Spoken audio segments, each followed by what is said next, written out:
রবি ঠাকুরের post master.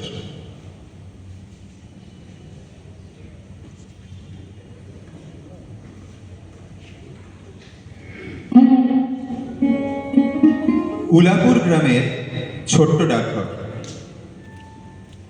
লোক বলতে একমাত্র পোস্টমাস্টার।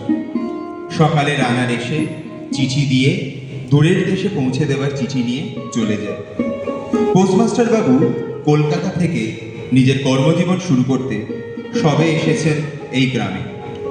এখনো সে মানিয়ে নিতে পারেনি, কারো সাথে মেশে না, কোনো বন্ধুও নেই তার। সারাদিন খবরের কাগজ পড়ে কবিতা লিখে সময় কাটান। পোস্ট অফিসের গায়ে লাগোয়াই তার ঘর। তার দেখাশোনা করার জন্য গ্রামের একটি পিতৃমাতৃহীন মেয়ে আছে, নাম রতন। বয়স 12 কি 13, তবে বিয়ের বিশেষ সম্ভাবনা দেখা যায় না। রতন, এই রতন। আমায় ডাকছো বাবু? হ্যাঁ, কি করছিস রে তুই এখন? এই তো হেসেলে গিয়ে এবার চুলো ধরাবো। ধুর, ওসব রাখ, এসব পরে হবে। এখন আয়, এদিকে আয় তো দেখি, তোর সাথে একটু গপ্প করি। বলো, কি বলবে? আচ্ছা রতন, তোর মাকে মনে পড়ে? না, বাবাকে? মাঝে মাঝে, সব সময় না। হ্যাঁ রে রতন, আগের বাবু কেমন ছিল রে? একদম ভালো না, খুব বকাঝকা করতো, মেরে উঠে কতবার। ইস, আর আমি? তুমি খুব ভালো, আমাকে একটুও বকো না। আচ্ছা, তুই এরকম নোংরা জামা কাপড় কেন পরে আছিস? জানিস না নোংরা থেকে কত অসুখ বিসুখ হয়? ও ও এতদিন সময় হয়নি, কাল রোববার, কাল কাচবো। আচ্ছা, তোমার হাতে ওটা কার ছবি গো? এ আমার ছোট বোন মিনু, খুব ভালো মেয়ে, আমায় কত ভালোবাসে জানিস? এর কত গুণ জানিস? ছবি আঁকতে পারে, আবৃত্তি করতে পারে, নাচ জানে, গান জানে, পড়াশোনায় কত ভালো জানিস? ওরে বাবা রে! আচ্ছা রতন, তুই লেখাপড়া জানিস? না গো বাবু। শিখবি? শেখাবে? এই নে 2 টাকা, যা তো চট করে দোকান থেকে একটা সেট পেন্সিল কিনে নিয়ে আয়। আচ্ছা বাবু। এরপর থেকে প্রত্যহ নিয়ম করে রতন লেখাপড়া শুরু করলো, আর পোস্টমাস্টারেরও ভালোই সময় কাটতে লাগলো।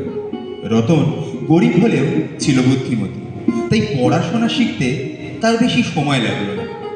রতন যেমন এক গুরু পেল, তেমনি পোস্টমাস্টার বাবুও যেন রতনের মধ্যেই তার কলকাতার বোন মিনুকে খুঁজে পেল। দাদা বাবু, এই নাও, হয়ে গেছে। বাহ, দারুণ!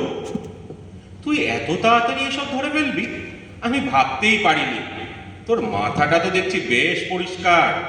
শোন, কাল থেকে তোকে আমি যুক্তাক্ষর শেখাবো। ঠিক আছে বাবু।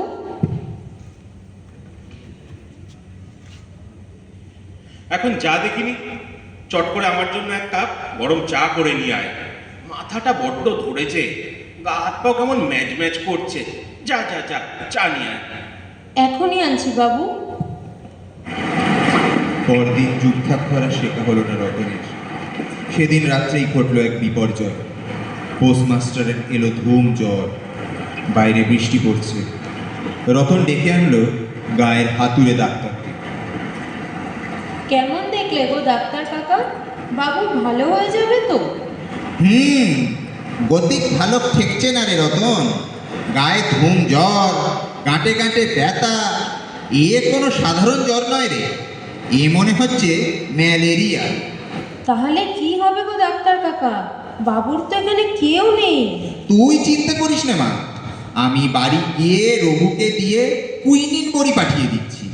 সকাল সন্ধ্যা নিয়ম করে খাওয়াতে হবে, পারবি তো রে মা? হ্যাঁ গো, পারবো, কোনো ভুল হবে না। মনে করে দুবেলা খাওয়াতে হবে কিন্তু, ত্রুটি হলে চলবে না। আর জ্বর কমলে একটু বাড়িয়ে দিস, আর সেরকম বুঝলে আমায় একটু খবর দিস। আচ্ছা কাকা। চলি রে মা, তুই ভাবিস নে, তোর বাবু ঠিক হয়ে যাবে। কাকা, আমার কাছে তো পয়সা নেই গো। ও সব নিয়ে তুই চিন্তা করিস নে মা, ও আমি পোস্টমাস্টারের থেকে পরে বুঝে নেব। বৃষ্টিটা খানিক ঝরেছে বুঝলি, তাড়াহুড়োয় আবার ছাতাটাও আনিনি। চলি এখন। জয় মা, জয় মা, জয় মা। রতন, রতন, ও রতন, আয় না মা, রতন। এরপর পোস্টমাস্টার বাবুটি রতনের অনেক যত্নে ধীরে ধীরে সুস্থ হয়ে উঠলেন, কাজে যোগ দিলেন, আর প্রথম দিনই কলকাতায় বদলির জন্য হেড অফিসে চিঠি পাঠালেন। এরপর প্রায় 1.5 মাস কেটে গেল। রতন, রতন, হ্যাঁ বাবু, ডাকছো? রতন, কালই আমি চলে যাচ্ছি। কোথায় যাচ্ছ দাদা বাবু? বাড়ি যাচ্ছি রে, কলকাতায়। আবার কবে ফিরবে? আর ফিরবো না, আমার ওখানে বদলি হয়ে গেছে। দাদা বাবু, তাহলে আমাকেও তোমার সঙ্গে নিয়ে চলো না। দূর বোকা মেয়ে, সে আবার হয় নাকি? কাল আমার জায়গায় নতুন পোস্টমাস্টার আসবে, সে তোকে দেখবি কত ভালোবাসবে। রতন, রতন, শোন রতন, মা যাস না মা, রতন শোন মা। সেদিন সারা রাত রতন পোস্টমাস্টারের বলা সে আবার হয় নাকি কথাটা ভাবতে লাগলো। রতনের ঘুম এলো না। ভোর হলো। পরদিন সকালে নতুন পোস্টমাস্টার উপস্থিত। রতনের দাদাবাবু তাকে সব বুঝিয়ে দিলেন। না না, আপনি কোনো চিন্তা করবেন না, আমি সব বুঝিয়ে নিয়েছি। আপনি তো মশাই সব গুছিয়েই রেখেছেন। আপনাকে একটা অনুরোধ ছিল। হ্যাঁ হ্যাঁ, বলুন। এখানে রতন বলে একটি মেয়ে আছে, বেচারা অনাথিনী। ওই আপনার দেখাশোনা করবে, ওকে দয়া করে বকাঝকা করবেন না। আচ্ছা আচ্ছা, বেশ। আমি ওকে লেখাপড়া শেখাচ্ছিলাম, বাংলাটা মোটামুটি শিখে গিয়েছে। যদি পারেন তো ইংরেজিটাও একটু শেখাবেন। ঠিক আছে ঠিক আছে, মাথায় রাখবো। এবার তাহলে চলি। আসুন আসুন, নমস্কার। নমস্কার। রতনের দাদাবাবু পোস্ট অফিস থেকে নিজের ঘরে এলেন। বাক্স প্যাঁটরা নিয়ে এবার বিদায়ের পালা। রতন, এতগুলো দিন আমি তো তোকে কিছুই দিতে পারিনি মা। এই নে, এই কটা টাকা রাখ। রতন, রতন, শোন না মা, রতন, এই কটা রাখ মা, এই কটা টাকা রাখ, এতে তো দিন কয়েক চলে যাবে। দাদা বাবু গো, তোমার দুটো পায়ে পড়ি, আমার জন্য তোমার আর কিচ্ছু চিন্তা করতে হবে না, কিচ্ছু চিন্তা করতে হবে না।